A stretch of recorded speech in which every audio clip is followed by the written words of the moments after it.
welcome to another film studies lesson. Today we're looking at how to write the first part, the evaluative analysis. Okay, so the first question we need to ask is, what is the evaluative analysis? That's the easy part. The evaluative analysis is a piece of writing you must complete as part of your film studies coursework. It accompanies your production work and it's worth a third of your coursework marks. So that's 20 out of the 60 available. So obviously this is a really important piece of work and you need to get it right. The whole written piece, the whole evaluative analysis will be 1,800 words when it's complete. But we're breaking it down into 3 roughly equal sections of about 600 words each. So for now, we're only focusing on the first part of that. So that's the first 600 words of your longer evaluative analysis. We need to do the other 2 parts when you've finished your production work, but the first part needs to be done before. So this focuses on the research that you've done so far and the narrative features of the set short films you've studied. So we're going to be talking a lot about those that collection of short films that you've studied. The other 2 sections will be completed after you've completed the main task, so we won't worry about those just yet. An important thing to remember here is that you need to reference all of those set short films which you've already watched. That is part of the marking criteria, so it's important that you plan your work out properly to make sure that you're doing that. A lot of the key to success here is in planning and making sure that you know where you're going to be talking about each of the different films. You'll need to base this section on a range of narrative features and talk about the different ways that the short films you watched use those features. So for example, when you talk about genre, you might want to discuss the way the gunfighter uses very common tropes and conventions of the Western genre, but mixes it with a quirky sort of comedy to create something familiar but new and quite sort of fun. Or you might want to talk about the way High Maintenance uses quite familiar science fiction ideas, but bases them in what appears to be a sort of emotional drama. So both of them are using genre in the sort of more interesting way. And you could then mention how you plan to use genre in your script or film. There are a number of areas that you're going to need to discuss though. You can certainly spend more time and attention on some than others. If you find there's more to say about one particular area. So I'm going to list the areas you need to discuss.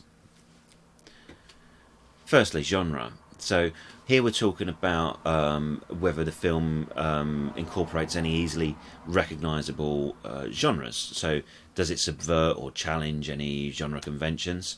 Why do you think it uses genre in the way it does? Does the film rely on its genre for any reason? Secondly, narrative structure. So what narrative structure is used? Does the film use the 3-act structure? Is it linear or non-linear? Is it straightforward and easy to understand? Or perhaps it's abstract and confusing? Think about the difference in narrative structure, for example, between Swimmer, which is very sort of peculiar and sort of almost anti-narrative, and Pitch Black Heist, which is a much more conventional, structured narrative, which is more in line with the sort of longer films that we're used to seeing. So one is a fairly straightforward 3-act structure, and the other is quite unusually structured. So you could think about the reason as to why the respective directors have chosen those particular narrative structures. You could also perhaps touch on what sort of narrative structure you might want to use in your film.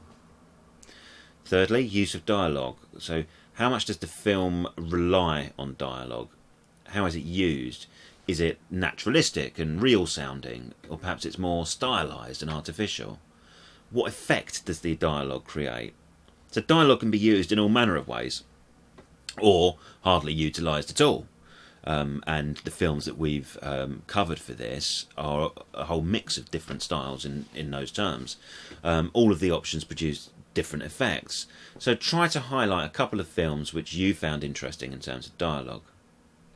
Fourth, enigma or mystery. Does the film set up any enigmas or mysteries? So are the audience encouraged to ask questions of the narrative?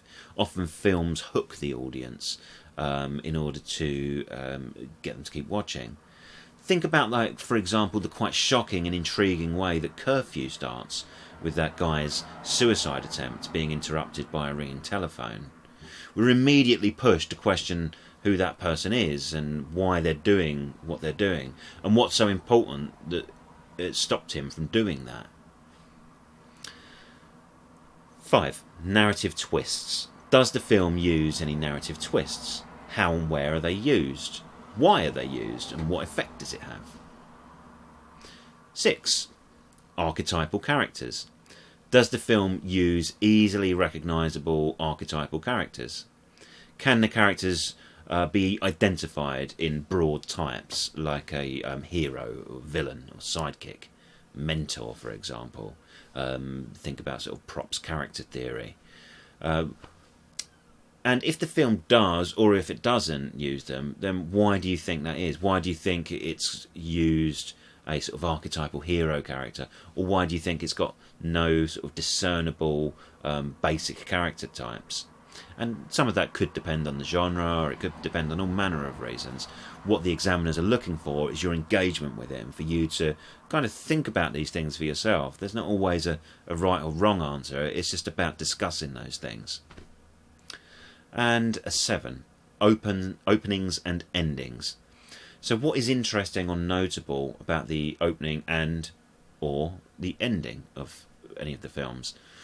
Is it an open or closed narrative? By which I mean, does it come to a satisfying resolution? Does it tie up all loose ends? Does it finish the story, or does it leave it open? Is there a setup where we're told information about the characters and the world they live in? Or does the film just throw us right into the action at the start? Or it could give a more slower and sort of more different build-up. All of them are slightly different, some more than others.